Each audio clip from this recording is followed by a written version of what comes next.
नमस्ते। आज की इस खास चर्चा में हम एक बेहद दिलचस्प विषय की गहराई में उतरने वाले हैं। हम बात कर रहे हैं हिंदू देवी पार्वती के ब्रह्मांडीय द्वैत की, उनके कई अलग अलग और शक्तिशाली रूपों की। ये एक ऐसा विषय है जिसने सदियों से कला, साहित्य और दर्शन को प्रेरित किया है। तो चलिए बिना किसी देरी के शुरू करते हैं। अब जरा सोचिए, ये एक बहुत ही गहरा सवाल है।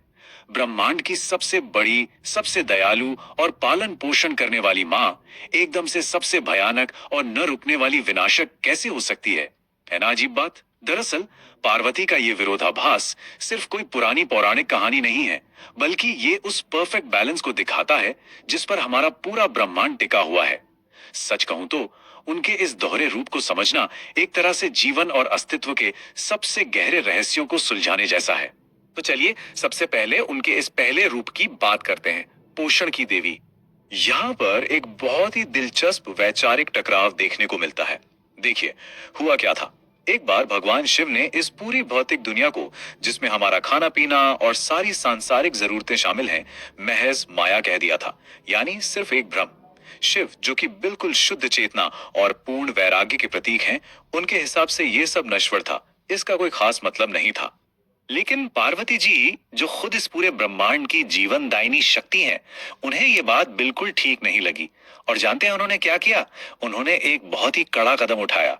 वो पूरी तरह से गायब हो गई, लिटरली अदृश्य। अब आप खुद सोचिए, जीवन को चलाने वाली शक्ति ही अगर अचानक गायब हो जाए तो क्या होगा? पूरे ब्रह्मांड में एक भयंकर अकाल पड़ गया।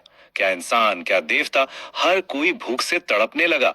ये इस बात का एकदम साफ मैसेज था कि भाई, इस भौतिक दुनिया को आप सिर्फ एक भ्रम मानकर इग्नोर नहीं कर सकते, बिल्कुल नहीं।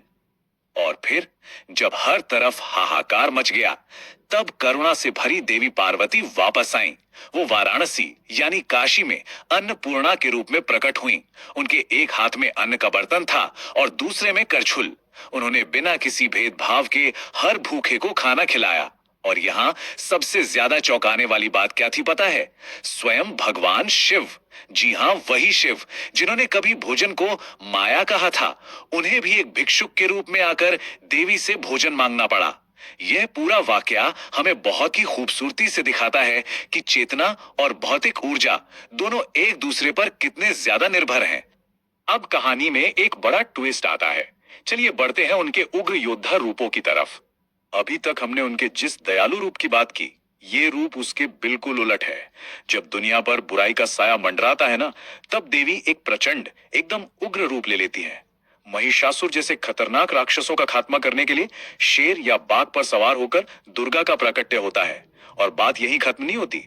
जब युद्ध के मैदान में उनका क्रोध अपनी चरम सीमा पर पहुंच जाता है, तब काली का जन्म होता है, अक्सर उनके माथे से। ये रणभूमि का एक ऐसा भयंकर रूप है जो लिटरली किसी भी सीमा को नहीं मानता, कोई रोक टोक नहीं।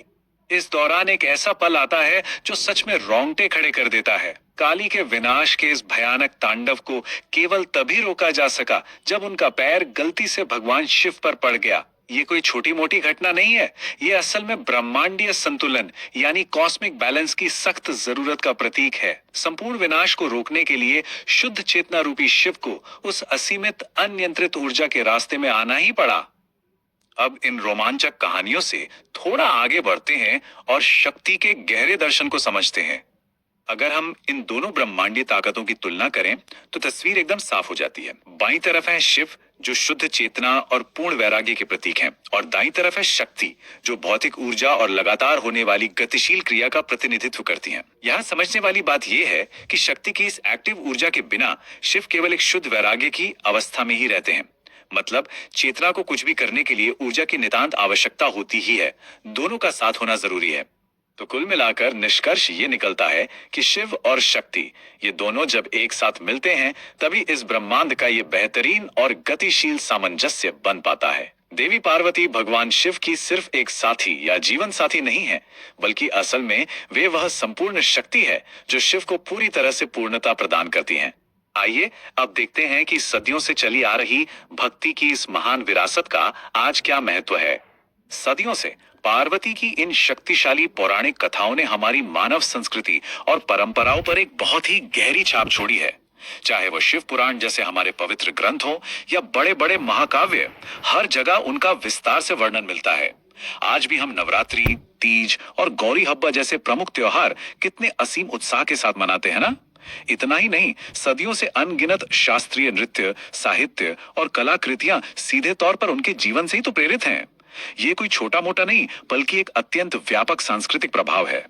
और इस पूरी सांस्कृतिक विरासत के बिल्कुल केंद्र में है भक्ति। भक्ति यानी अत्यंत गहरी श्रद्धा और अपना पूरा समर्पण। देवी पार्वती को हमेशा से एक आदर्श भक्त, एक प्रेममयी पत्नी और एक सर्वव्यापी ब्रह्मांडीय मां के रूप में देखा गया है। कैलाश पर्वत पर शिव के साथ उनके जो प्रेम से भरे दृश्य हैं ना, वे हमारे पूरे समाज को भक्ति की असली ताकत का पाठ पढ़ाते हैं।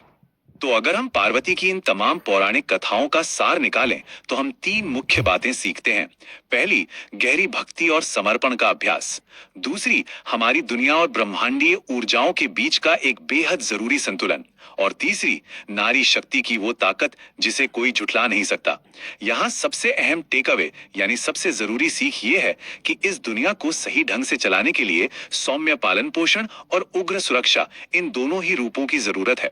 किसी एक के बिना काम नहीं चल सकता। अब इस चर्चा को खत्म करने से पहले मैं एक विचारोत्तेजक प्रश्न के साथ बात को यहीं विराम देता हूं। सोचिए, यदि हमारे ब्रह्मांड का सामंजस्य बनाए रखने के लिए एक तरफ कोमल पालन पोषण और दूसरी तरफ भयंकर सुरक्षा, दोनों की ही सख्त जरूरत है, तो ये दोनों ताकतें आज के हमारे आधुनिक मानव अनुभव में कैसे नजर आती हैं?